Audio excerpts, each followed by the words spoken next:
Hello students, we are going to start the second topic of chapter life processes, and in this video we are going to discuss about the introduction of the respiration, which includes the definition of respiration, chemical equation, types of respiration, different steps of respiration, and the difference between breathing and respiration. So let us start. And if you like this video, then please like and share it and subscribe to my channel for more videos. The first thing that you should know is the definition of respiration. We all know that in digestion there was the formation of glucose from the carbohydrates, or we can say starch. Respiration is a process in which this glucose break down into carbon dioxide and water, and with the help of oxygen. During this process, energy is also released in the form of ATP, and I have discussed about the metabolic process. That metabolic processes include anabolic and catabolic processes. So it is a catabolic process because in this breakdown of glucose take place in the presence of oxygen. So there is a chemical equation C6H12O6. C6H12O6 is the formula of glucose, and in the presence of oxygen, then it will convert into carbon dioxide, water and energy is in the form of ATP, which is the energy currency of the cell.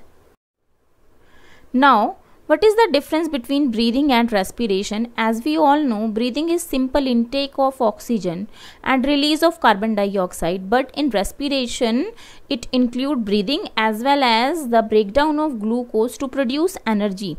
In breathing there is no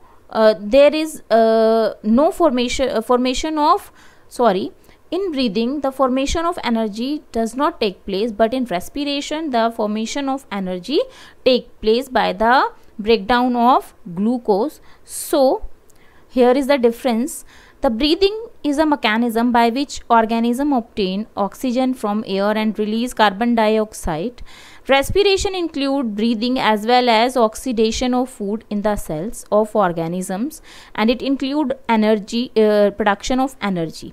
Breathing is a physical process because here there is no breakdown of glucose take place, so it is a physical process. But in respiration there is a breakdown of glucose, so it is physical as well as biochemical process. In breathing it involves only lungs. But if we talk about the respiration involves lungs as well as mitochondria, because mitochondria are known as the powerhouse of the cell because they help in generating the energy in the form of ATP, that we have already studied in class 9, that mitochondria are the powerhouse of the cell. The process of respiration which release energy take place inside the cell of the body. अभी मैंने आपको बताया कि body के अंदर जो sales होते हैं वहाँ पे माइटोकॉन्ड्रिया में the process of respiration take place. So it is called cellular respiration because ये सेल में हो रहा है.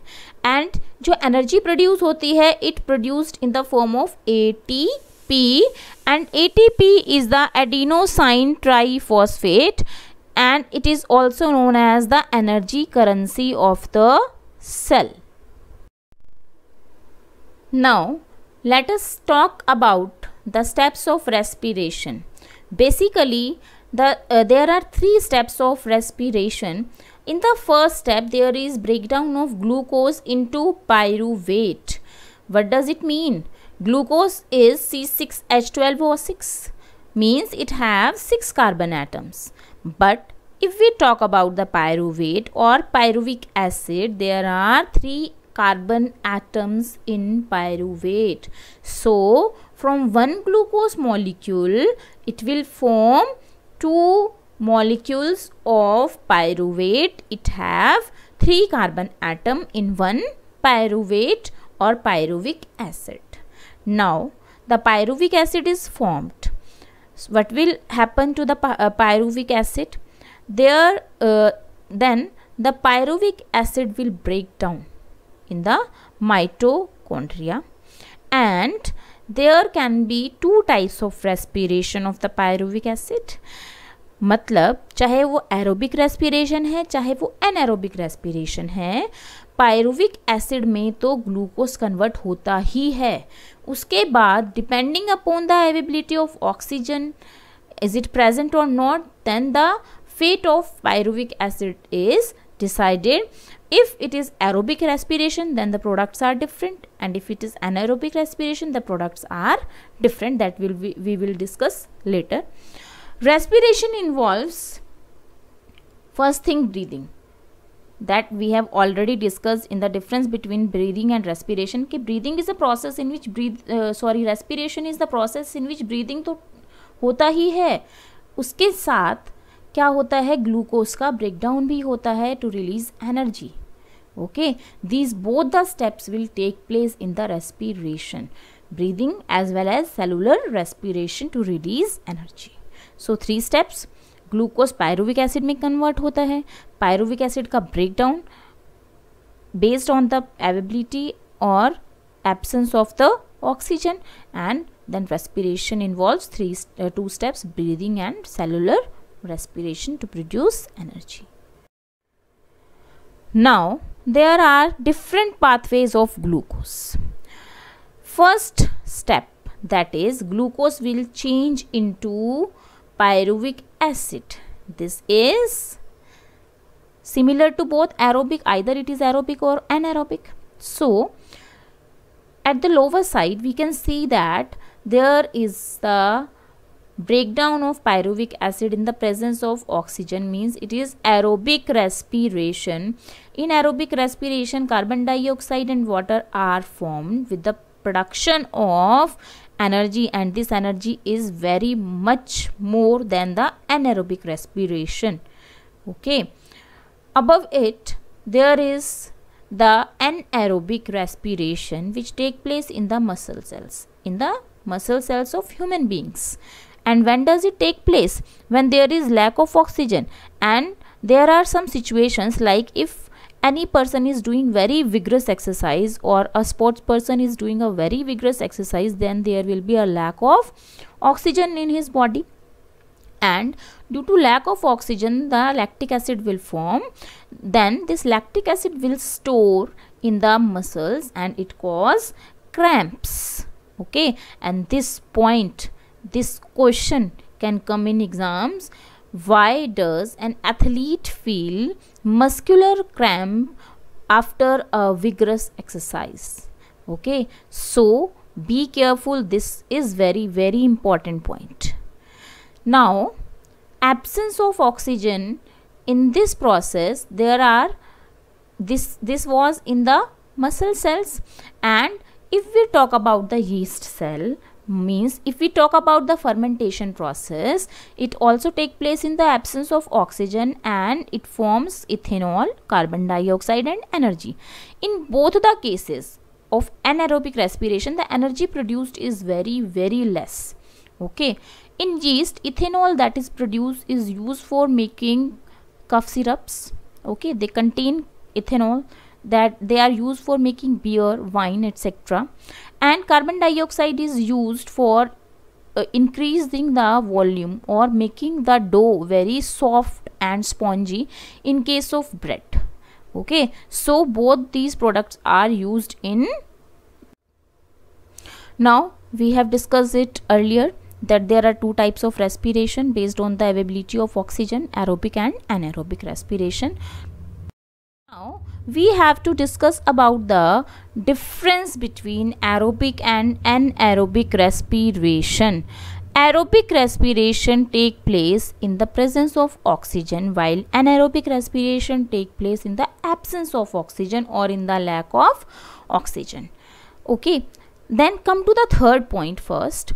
Okay, third point is there is complete breakdown of glucose. In aerobic respiration there is complete breakdown.